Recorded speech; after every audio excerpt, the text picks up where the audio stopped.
titikman naman natin ngayon ay yung ating mahiwagang mini pakwan kung saan ay na-harvest din natin at may makaka-harvest na naman tayo ng 2 piraso nito. So yun na lang ipapadala natin kay kapatid at ito yung titirahin natin.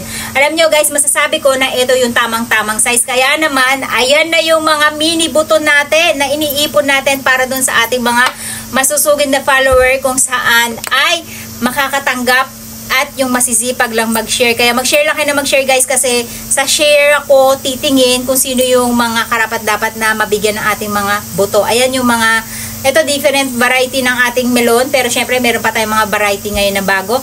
Plus variety.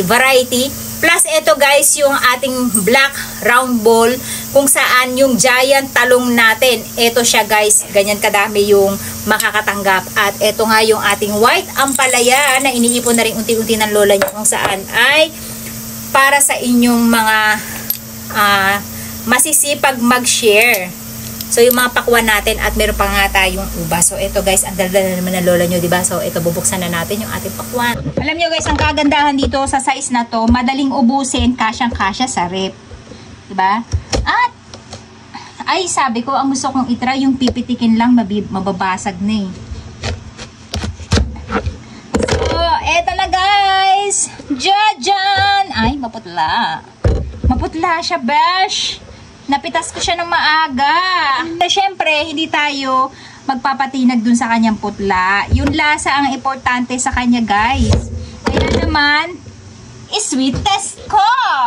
Medyo pink lang siya, hindi siya naging dark red. Pero ganun pa man, isi-sweet test natin siya kung pumula na rin ba yung ating pakwan. Alam ko marami nagsasadya sa inyo sa akin bakit hindi ako nagbumugbag dun sa aking farm kasi nga guys, napakainit talaga ng panahon dito sa aming lugar at hindi mo makakaya ang init at baka himatayin ang lola nyo dun sa farm. Wala makakita, nakapagmukbang nga tayo.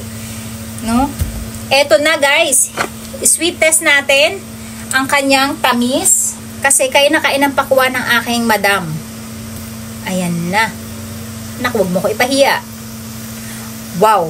Nasa 10 na rin siya guys. Ang ibig sabihin ay matamis na rin yung ating pakwan. Ang kagandahan sa kanya guys. Ang cute-cute niya. Tapos ang dali-dali niyang ubusin kasi nga ang size niya ay pang solo size lang at the same time. Madali siyang itago sa ref. Ano? Tingnan nyo. Tipak-tipak diba? Isang ganyan. Makakain nyo na siya. At ang pinaka-the best guys, ayan yung balat niya. Sobrang nipis lang niya. At ang buto niya, hindi nyo kailangang iluwa. Lulunukin nyo na lang, ayan, ganyan lang siya kaliliit guys, as in, kasing laki lang siya ng, malaki pa nga yung ano eh, yung paminta eh, kasi ito talaga sobrang liit, sobrang nipis, ayan, kaya abang-abangan nyo yung aking mga video at i-share nyo, dahil ayan na nga, nag-iipon tayo para dun sa ating mga masisipag na sharer, syempre, dun tayo mamimili. So ayan guys, yung kanyang sweet level nasa 10. Alam nyo ba guys, napansin ko lang sa pakwan ha, sobrang tamis niya, pero ang sweet level niya ay umaabot lang ng 10. Kaya pala sinasabi nila na ang pakwan ang pinaka-safe sa mga matataas ang sugar. Kasi kung makikita nyo, matamis ang lasa nila. Ang 10 level lang yung kanilang bricks o yung sugar crystal na tinatawag. So ayan guys, at tikman natin kung confirm ga na matamis ba sila. So ayan na guys yung pakwan natin at syempre yung guest natin ang unang titikim kung confirm ga na number 10 o matamis na nga ba talaga yung ating pakwan. It's up to you, anong gusto mong kainin. Malaki.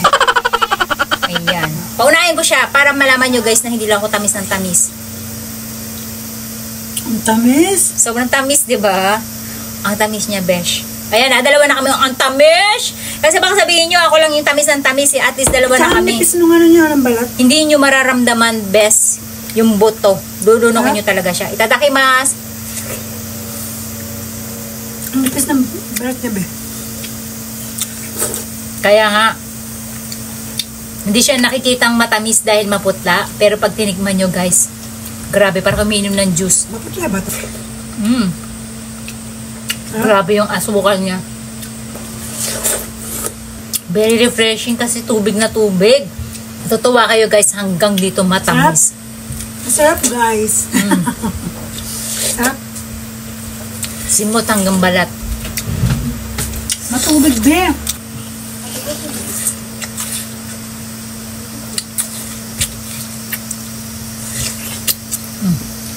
Diba?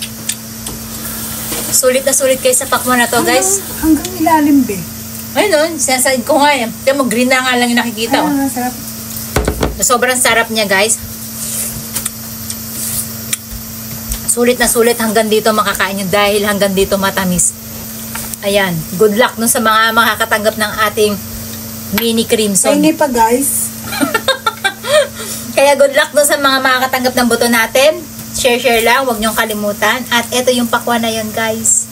Oo, tinuha ng